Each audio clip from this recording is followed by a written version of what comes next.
Hər bir ictimai birliyin formalaşmasında, inkişafında və ixtisaslaşmasında qrant layihələri önəmli rol oynayır. Qrant layihələrinə müraciət yerli ehtiyaclar əsasında olmalı və kökündə maddi maraq və ya qazanc əldə etmək məqsədi olmamalıdır. Belə olduğu halda layihə yerli icmanın sosial-iqtisadi problemlərinin həllinə və inkişafa nail olmağa yönəlik olur. Azərbaycanda daxili maliyyə resursları yerli qrant verən qurumlar olsa da, kifayət qədər xarici maliyyə resursları da mövcuddur.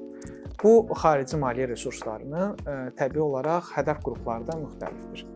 Təbii, xarici qrant verən qurumlarla iş zamanı təsir altına düşməmək və layihələrin yerli icmaya əgər mövzu qlobal xarakter daşıyırsa, cəmiyyətə faydalı olmasına fokuslanmaq vacibdir. Xarici qrantlar ölkənin iqtisadiyyatına və icmasına böyük fayda gətirə bilər. Məsələn, infrastruktur layihələri, iş imkanlarının yaradılması, təhsil və sağlamlıq xidmətlərinin inkişafı sahəsində bu yardımların təsiri geniş və pozitiv ola bilər. Bir neçə nümunə üzərindən gedərək donorların özünə məxsus özəllikləri, xüsusiyyətlərini müzakirə edə bilərik. Azərbaycanda QT-lərin müraciət edəcəyi xarici qrantlar müxtəlifdir və xüsusiyyətlərinə görə dəyişir.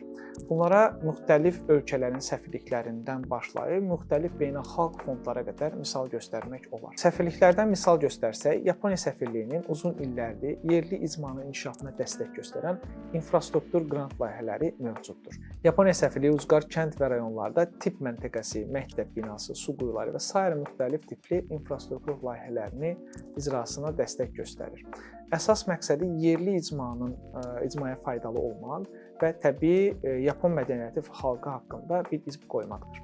Digər bir nümunə olaraq Vişeqrad fondunu göstərə bilərik. Vişeqrad fondu 4 Mərkəzi Avropa ölkəsinin yaratdığı bir fonddur və müxtəlif istiqamətlərdə fəaliyyətləri var.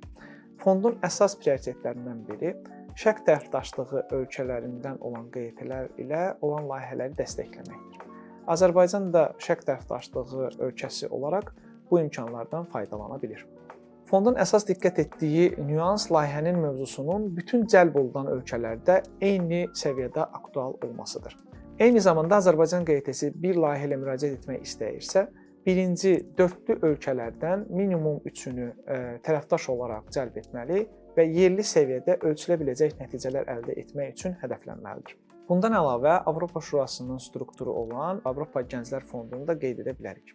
Digər beynəlxalq donorlardan fərqli olaraq, Avropa Şurasının üzvü olduğumuz üçün bu fondun büdcəsinin formalaşmasında Azərbaycan hökumətinin də payı vardır. Burada həm yerli, həm də beynəlxalq layihələrin icrası üçün imkanlar mövcuddur. Bura əsas gənclər təşkilatları müraciət edə bilər və ideyalarını reallaşdırmaq, yerli və beynəlxalq əməkdaşlıq layihələrini həyata keçirmək üçün imkanlar əldə edə bilərlər. Gənclər təşkilatları üçün geniş imkanlardan biri də Avropa İttifaqının Erasmus Plus və Avropa Həmrəylik Korpusu proqramlarıdır. Burada imkanlar çox genişdir və mütləq ən azı 2 ölkəni əhatə edir. Bu proqramlarda mövzular və layihələrin formatları müxtəlifdir. Vacib nüans QT-nin bu proqramın imkanlarından faydalanması və öz ideyalarını reallaşdırması üçün tərəfdaş və ya tərəfdaşlarının olmasıdır. Bu proqramlar çərçivəsində dəstəklənən layihələr həm yerli, həm də qlobal səviyyədə mütləq şəkildə bir dəyişiklik və nəticə əldə edir. Xarici qrant layihələri iş QT-nin inkişafına necə təsir göstərir? Yerli donorlardan əlavə xarici donorlar iş hər bir QT-nin inkişafına, böyüməsinə və daha böyük işlər görüb nəticə əldə etməsində çox önəmli rol oynayır. Təşkilat işlədikcə öz boşluqlarını, çatışmamazlıqlarını görür, onların üzərində işləyir.